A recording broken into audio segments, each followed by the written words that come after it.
The highest point on Interstate 80 is in Wyoming, on the Sherman Summit between Laramie and Cheyenne. It's marked by the huge bronze monument of Abraham Lincoln that you see in the background. Now, a group of people in Wyoming is trying to get the monument listed on the National Register of Historic Places. I'm Steve Peck of Wyoming PBS. This is Wyoming Chronicle.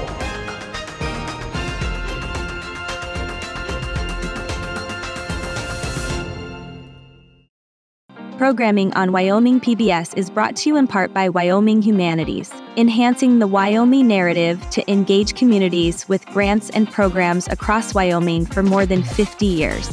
We proudly support Wyoming PBS.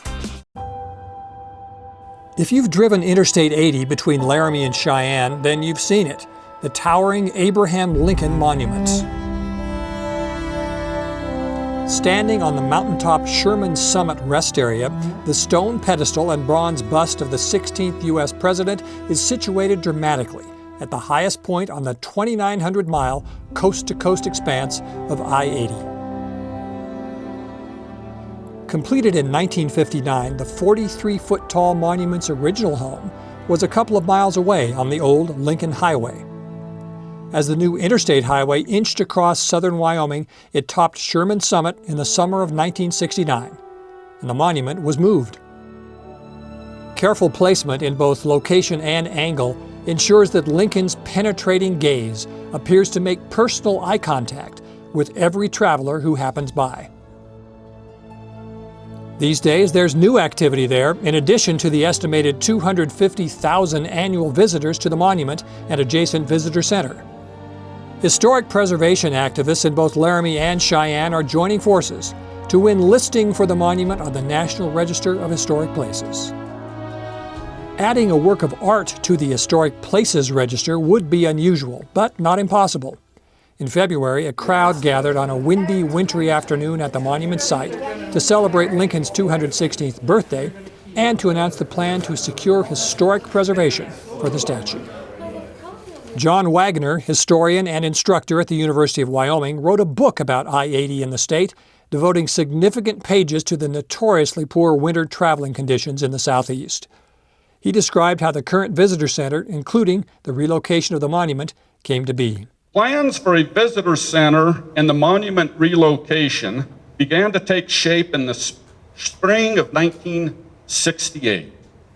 The U.S. Forest Service donated the land we are standing on today, and on August 8, 1968, the bid was awarded to a Cheyenne construction company in the amount of $373,000, approximately $3.5 million today, to build a comfort station, picnic facilities, and a parking lot, as well as to relocate the monument that was up on the hill up here. So the monument was moved in the fall of 1968, and during the spring and summer of '69, when this visitor center was being constructed, the monument was repositioned atop a new base and was cleaned. This new visitor center was described as Wyoming's largest and most elaborate rest area in the state.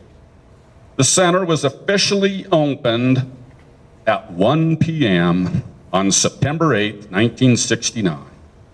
Ann Brand, a photographer and historian from Laramie, focused the ceremonies not only on the monument, but on the artist who created it, Robert Russin. You know more about the monument itself, I think, the big sculpture, than most people do. It's not super old, and that might be what prejudiced someone for thinking, well, how historic can it be? It dates to 1959, which to the two of us doesn't sound like that long ago, but it's to my children, though. Yeah, exactly. My oldest is 24, my youngest is 15.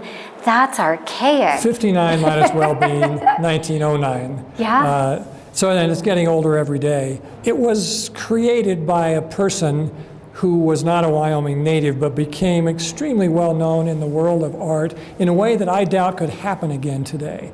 Robert Russin was the sculptor, and there was a period of time when he was well known in Wyoming for as being a sculptor. He did other things beside this, but this is, wouldn't you say, his great Wyoming masterpiece for sure. It is, and it actually, people know about the Lincoln bust, the monument, the Lincoln head here, all over the world. It's a testament to his skill as a sculptor in bronze, and he also did stone sculptures as well. Yeah, people who've been on the University of Wyoming campus know a completely different style of sort of, what's it called, modern family or something like Yes. that. And so he could do everything. What's this monument made of?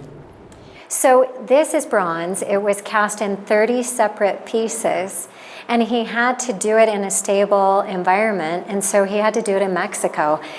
Those of us who live in Laramie know that on days like today, you wake up and it's minus 20 Celsius. Well, think of, if you have to do a project, an art project, that's going to take months and months to do. It's 2 degrees here on top of the mountain today in February on Lincoln's birthday. Yeah. And 6 months from now, it might be 80 degrees here. And it's not conducive to working in materials that you sculpt with. So he went to Mexico because He did, and it's he stable climate there. He put a mold together. You have to do the mold first out of clay, and it was so heavy that it broke apart. So they had to do it twice. Yeah. And then it got here with great difficulty, and then had to be bolted into place. Right. And then it had, of course, In the winter. So they did the installation in the winter, and they built the base of it. They quarried the granite, they assembled the base when they bolted it together. to coincide with Lincoln's 150th birthday. Yes. That's the significance of 1959. Yes.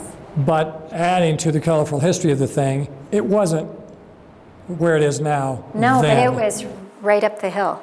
So actually right on that ascend, that's the Lincoln Highway.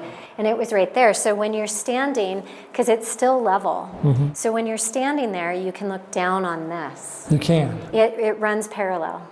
So it's very cool. Yeah, so one of the many, many supporting agencies of what you're doing today and continuing with this bid to get the historic register placement is the Lincoln Highway Association. And Wyoming PBS did a documentary on the historic Lincoln Highway 10 years ago or more, which I'd certainly recommend to viewers.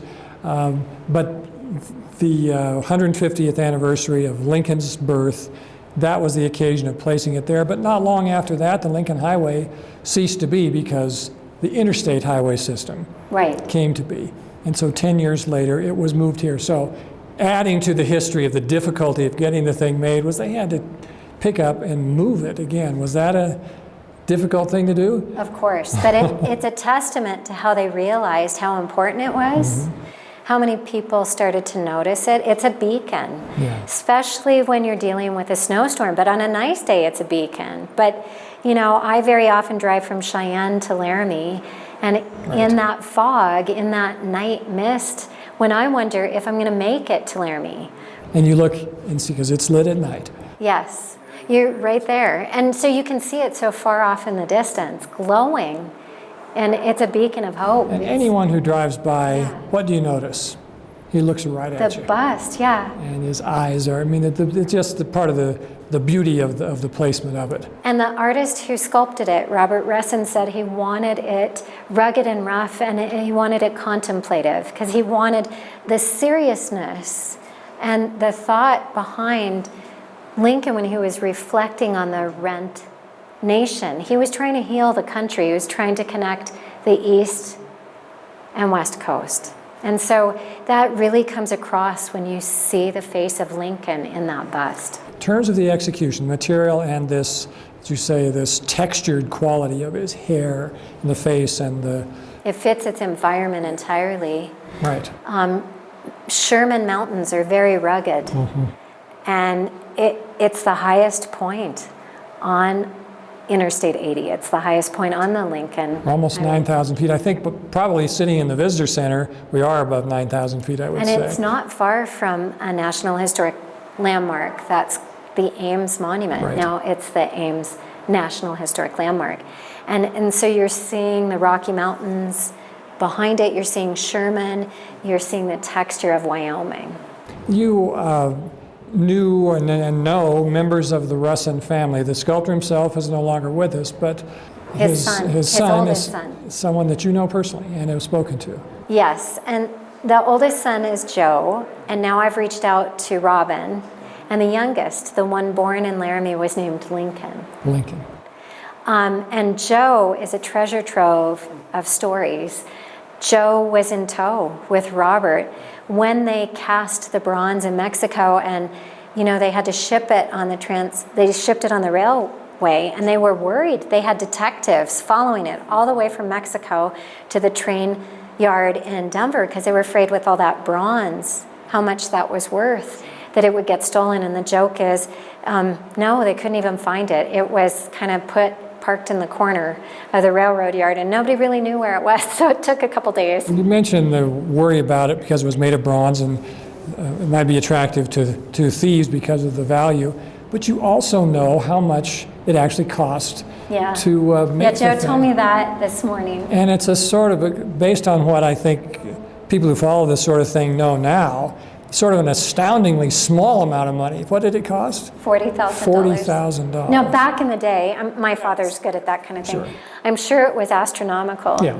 But what a value to the country, what a value to the people of Wyoming. Great way of putting it. You are affiliated with Historic Preservation Agency here in Albany County. What's your group? It's called the Albany County Conservancy, and I'm the founder. Yeah. During COVID, it gave me time to reflect, and I'm not getting any younger. And I thought it's time for me to give back to Wyoming. My family's been telling photographic stories. We're the oldest business in Wyoming. We're portrait-based, so we've been telling Wyoming stories. You can say the name. Ledwig Photography. My kids said to me a couple years ago, because they were frustrated that I now have this new passion in addition to running a full-time business. So mom isn't there to do their laundry every day. And they said, when did you become, so involved in conservation and preservation? And I thought, are you listening? I've been a photographer. I'm a photographer. I've been preserving culture and memories and family stories, and so is my family.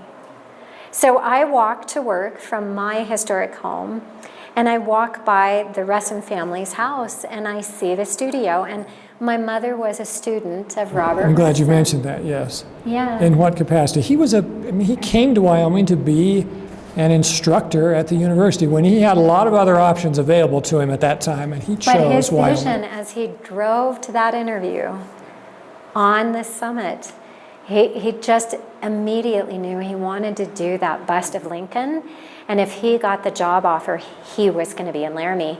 And he embraced Laramie with open arms, his whole family did. And he truly considered himself a Wyomingite the rest of his life. Yeah, I was going to say, the sculpture wasn't just a one-off. No. He came here, he liked it here, he stayed here. Yeah. The highest concentration of his works are in Wyoming, right? He's known internationally. He was a Ford Foundation artist. They sent him to Italy, but his largest number of works are here. Mary Hopkins worked for many years in Wyoming state government, and in retirement she continues to play a significant role in historic preservation efforts.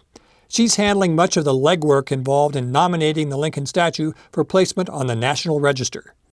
I'm the vice chair of the Albany County Historic Preservation Board, and so I'm somewhat of a new member. I've been on the board for 2 years now. Prior to that, had a long career elsewhere in a more, I guess, official capacity through the state of Wyoming as well. Right. Tell us about that. Well, I worked for the state of Wyoming for 42 years, and all of my career was in historic preservation and archaeology. And I finished out my career as the state historic preservation officer, and I really enjoyed it. I had a great job. It's important for state government to be involved in historic preservation, isn't it? Even if people don't think of it at top of mind all the time the way you had to. It's really important for the state to have a voice in what's chosen and to protect and consider important for local communities and statewide. And so each state has a state historic preservation office. They receive funding through the National Park Service, through the Historic Preservation Fund, and that is Congress approves those funds for each state. So Wyoming gets an allocation of that, and Wyoming is required to match it. So we have a matching program with the federal government.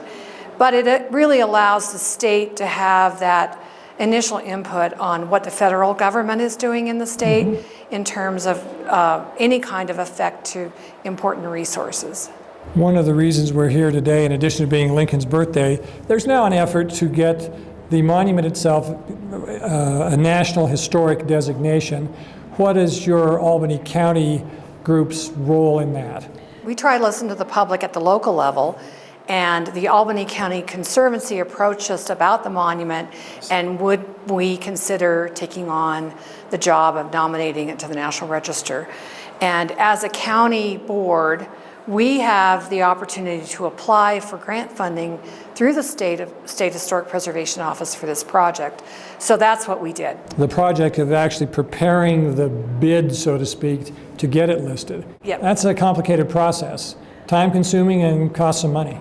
It's under $20,000 to do this nomination, and we will hire a professional consultant to write this nomination.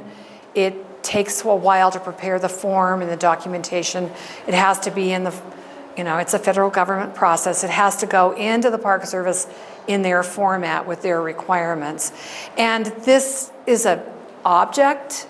Most things that are listed on the register you would think of as a building. An inhabited sort of thing, or habitable. Yeah, I wondered about that. You've been involved in these kinds of processes before? I have. You think this is promising? You're optimistic about it? Or? We're confident it's eligible for the register, yes. And actually, nationally, the interstate system was considered eligible for the National Register. Oh. So we worked closely with WYDOT, and at that time, this location, WYDOT considered eligible, and the Lincoln Monument is part of that.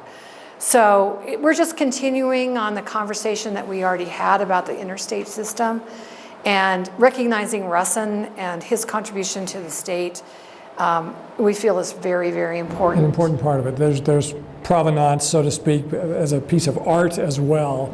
I've driven the length of Interstate 80 in my life, and this is one of the very, very, very best parts of it. I think it might be the best part. You cross the George Washington Bridge or the Oakland Bay Bridge or something, it's pretty spectacular, but boy, it's great driving through a remote part of the interstate highway system and looking up. I just think it really hits people when they come across either way, whichever direction, and gives them pause to look at the past. Even just from your car window, you know that there's something affiliated with the past because Lincoln is on the top of this mountain. The process, sort of a ceremonial kind of a kickoff to it today. I know you've already started work on it as well. What would a typical time frame be? Would the best case scenario, it might earn the designation when? If everything goes smoothly, I would anticipate we would have this completed by this time next year. Really? Okay. And then we'll have another celebration when it's listed and hopefully commemorate the listing on the National Register as well as what we did today. Megan Stanfield organized the Lincoln birthday events at the High Altitude Visitor Center and Monument Site. She does triple duty, at least, in her work in local historic preservation. I'm the executive director of the Alliance for Historic Wyoming, and I also serve as the Wyoming State Director of the National Lincoln Highway Association. You're headquartered in Cheyenne or Laramie? We're headquartered in Laramie. In Laramie. What draws a person to your kind of work? What's your work and career path been? Well, I was born and raised in Virginia. My dad worked at Colonial Williamsburg. No kidding. I grew up, he did maintenance, so I grew up going and helping with fire alarms going off, and how do they put the speakers in rocks, and so they can be hidden so you can still have that historic feeling. And when I went to college, I got an undergraduate degree in history. Where was that? Mary Baldwin University, so Stanton, Virginia, women's college. And I came out to Wyoming, and I was running a metal fabrication shop with my husband, and I was like, man, I really like old places. And I got a summer job at the Wyoming Territorial Prison, which I'm now the president of the board of. And I was visitor services, and I worked up in the collections and did archival stuff. And then my job came available, and I was like, I grew up going to Preservation, Virginia. You're a natural for it. And I was like, I got to do this. This is my dream job, and here I am now. Now I'm Lincoln Highway Association and the Alliance and the Territorial Prison, and work with monuments and markers. So I wear a lot of different hats, and all of these agencies all work together anyways. So it's just a perfect fit. What's the process like for getting something listed on the National Register? You can't just say, hey, we'd like to sign us up. It's a lot more to it than that. It's pretty extensive, because there's different levels of designation that you can get.